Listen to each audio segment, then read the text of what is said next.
Otto, Grandma gasped. Why are you calling? Is anything wrong? I guess I don't call her often, or ever. No, just calling to say hello. I took a deep breath. Grandma, I need cash. There was a pause on the line. Excuse me? Cash. I need it bad. Grandma's voice raised 2 octaves.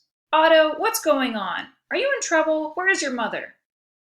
Everything's fine, I assured her. I was just wondering if maybe I could get an advance on my birthday money. You send me $50 every year. So I thought instead you could just send me $500 now. And then you're off the hook for the next 10 years. Just think of all the money you'll save on stamps. I imagined poor Lexi's wide-eyed grimace as I handed $500 to Mom in the form of a check from Grandma. But your birthday isn't for another 2 months. Right.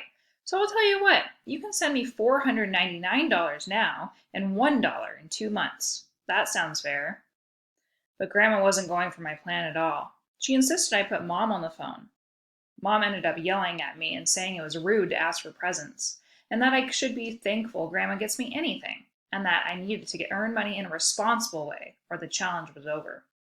I was really starting to hate that word, responsible. But it was just a small setback, really. I had a lot of other great ideas. I was just getting started. I wasn't only going to earn enough money for a dog, I was going to be rich. Maybe I'd get 2 dogs and hire a butler to take care of them for me. Except I'd make Lexi clean up the poop. That's the end of chapter 5. Tomorrow I will read chapter 6, which is Sunday, March 4th. Money saved, $15.40. I hope you enjoyed. Bye.